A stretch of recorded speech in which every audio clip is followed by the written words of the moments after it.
Come again to scholar mind. देखिए बहुत late होने के बाद जहाँ 1 तारीख को नोटिफिकेशन आना था, आज यानी कि मेरे को अभी मिला, हो सकता है कि रात में आया हो, तो ये नोटिफिकेशन आउट हो चुका है फेज़ 12 का। चलिए नीचे चलते हैं। यहाँ पर ये सब चीज़ें डेट दे रखी हैं, मतलब डेट वगैरह से रिलेटेड, कि ऑनलाइन एप्लीकेशन 26 से 18 तक चलेगा और लास्ट डेट इसकी 18/3 ही रहेगी और फीस की 19 रहेगी और करेक्शन की 22 तक से 24 तक रहेगी। और जो हमारा जो एग्ज़ाम होगा टेंटेटिवली शेड्यूल किया गया है, ये 6 से 8 मई 2024 के बीच है। और ये कुछ हेल्पलाइन नंबर यहाँ पर दिए हुए हैं, आप इसे कॉल कर सकते हैं, ठीक है। बाकी तो ये सब चीज़ ठीक है। चलिए मैं मेन चीज़ें हैं वो दिखा देता हूँ। अभी मैंने काफ़ी जल्दी में देखा था नोटिफिकेशन, तो मेरे को टोटल वैकेंसीज़ यहाँ पर नहीं दिखाई दी, लेकिन चलिए बाद में देखेंगे, नीचे की तरफ हो सकता है वहाँ पे रहे। और देखिए यहाँ पर अब बात करते हैं एज लिमिट की। यहाँ पर बोल रखा है एनेक्स 3 में, यहाँ पर जो एज लिमिट यहाँ पर रिमार्क्स दे रखा है। देखिए ये जो 18 से 25 वाली जो बंदा रहेगा या पोस्ट रहेगी, तो उस हिसाब से इसकी यहाँ पर ये डेट दे रखी कि इस यहाँ पर इनके बीच यहाँ पर उसकी उम्र होनी चाहिए। देख लेंगे, इसे सही से पढ़ेंगे, बहुत ज़्यादा ही केयरफुल होकर ये पढ़ना है। नोटिफिकेशन बहुत ज़्यादा सही है, इसमें कुछ अच्छी चीज़ें मतलब जो भी हैं वो दी हुई है ना। ये रिलैक्सेशन से रिलेटेड बातें हो गई हैं। 4 ग्रुप सी पोस्ट ओनली यहाँ पर बोला जा रहा है कि इस तरीके का, चलिए है ना। और चलिए बात कर ले सेंटर ऑफ एग्जामिनेशन की। तो देखिए यहाँ पर बोला जा रहा है कि अगर आप CR रीजन से भरेंगे फॉर्म, तो आपको यहाँ पर आपका सेंटर देखने को मिलेगा। ये यहाँ पर भागलपुर, मुजफ्फरपुर, मेरठ, कानपुर, आगरा, इस तरीके से। अगर आपको कहीं पर दूसरी पोस्ट भरनी है, यानी कि आप बिलोंग करते हैं MPR से रीजन से और आप फॉर्म भरना चाहते हैं CR रीजन का, तो आपको सेंटर कहाँ पर मिलेगा उस चीज़ के मुताबिक यहाँ पर दिया हुआ है, सही है। तो चलिए अगर मैं कुछ इसमें गलत बता दूँ तो मुझे करेक्ट कर दीजिएगा। स्कीम ऑफ एग्जामिनेशन आप सभी को पता है, ये 25-25 के क्वेश्चन आएंगे और 50-50 मार्क्स के 200 का होता है। 200 में से इसकी कट ऑफ बनती है, सिर्फ एक ही पेपर रहेगा और 60 मिनट आपको सभी को पता है, 20 मिनट एक्स्ट्रा उसके लिए जो हमारे वैसे वाले कैंडिडेट्स होते हैं ना।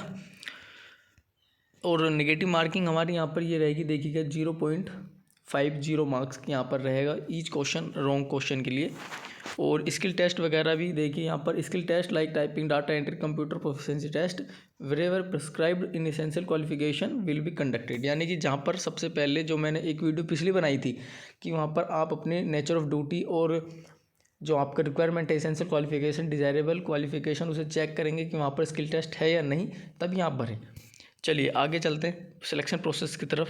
उससे पहले आप एक चीज़ देख लीजिएगा, ये डॉक्यूमेंट वेरिफिकेशन से रिलेटेड बहुत बच्चे बाहर हो जाते हैं, तो यहाँ पर इसे अच्छे से पढ़ लीजिए, क्योंकि आपके पास भी कम टाइम है और मेरे पास भी, ये अच्छे से पढ़ लीजिएगा है ना। नोटिफिकेशन मैं टेलीग्राम चैनल पर ये पूरा का पूरा अपलोड कर दूँगा। चलिए अब आगे हम सिलेक्शन प्रोसेस पर इसे, अरे गलती से हाथ लग गया था मेरा। तो अब देखिए यहाँ पर selection process, requirement to selection post will be made through examination in computer based. यानी कि जो टोटल यहाँ पर रहता है 200 मार्क्स का, उससे मेरिट बनेगी, उसके बेस पे ही वो होगा सिलेक्शन आपका। और फिर आपके बाद स्क्रूटनी होती है और फिर आपका DV होता है, ठीक है। इसके अलावा इसमें कुछ नहीं रहता है। आप देख लीजिएगा, ये सब चीज़ें बता रखी हैं, ये कुछ अच्छी चीज़ें बता रखी हैं। और फोटो वगैरह, नई वेबसाइट है, आपको अब जाकर नई वेबसाइट पर ही आपको फॉर्म भरना है। ये USSC की जो नई वेबसाइट है, आशा करता हूँ आप सभी को पता चल गया होगा। UR की 30%, OBC की मिनिमम पासिंग मार्क्स है, इनसे कोई लेना देना नहीं है। आपको कट ऑफ मार्क्स पार करनी है तो आपका सिलेक्शन होगा। ये इनका मतलब सिर्फ इतना होता है, मान लीजिए आपका 20% मार्क्स लिया है, यानी कि आप 200 में से 20% मार्क्स ले आए, तो 40 नंबर आप अगर ले आए तो आप पास माने जाएंगे, मतलब आप पास हैं उस एग्ज़ाम में, ठीक है। ये नहीं है कि आपको सिलेक्शन दिया जाएगा, वो आपको सिलेक्शन के लिए आपको कट ऑफ मार्क्स पार करने होते हैं, सही है। चलिए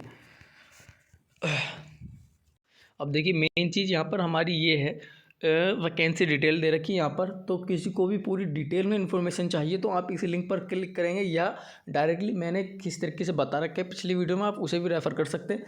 यहाँ पर देख लीजिएगा, ये SC के कॉलम, ये ST OBC, इस तरीके से कितने टोटल वैकेंसी है। यहाँ पर टोटल वाला ऑप्शन है, हमें इसे देखना है एंड में कि कितनी टोटल वैकेंसी है।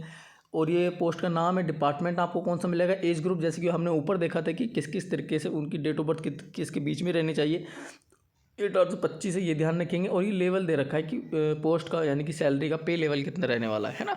और ये बता रखा है कि आप किस लेवल से भर सकती है। 10+2 चाहिए इसके लिए एसेंशियल क्वालिफिकेशन, और ये मैट्रिकुलेशन से, इस तरीके से। चलिए टोटल से देखते हैं, क्योंकि ऐसा बताएंगे तो बहुत टाइम लग जाएगा। सबसे नीचे देखते टोटल मिलाकर इन्होंने कुछ दे रखा है, क्या दिया होना तो चाहिए। 167 पेज का इन्होंने यहाँ पर फुल नोटिफिकेशन यहाँ पर दिया है।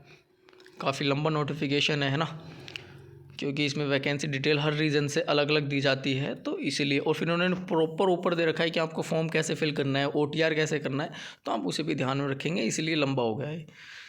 तो चलिए करते हैं अभी, वेट ए मिनट,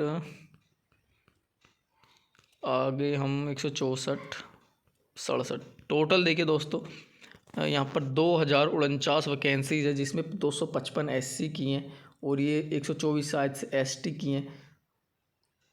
और ऊपर वाला कॉलम मैंने भूल गया हूँ, बस ये 2 कॉलम याद थे शायद से।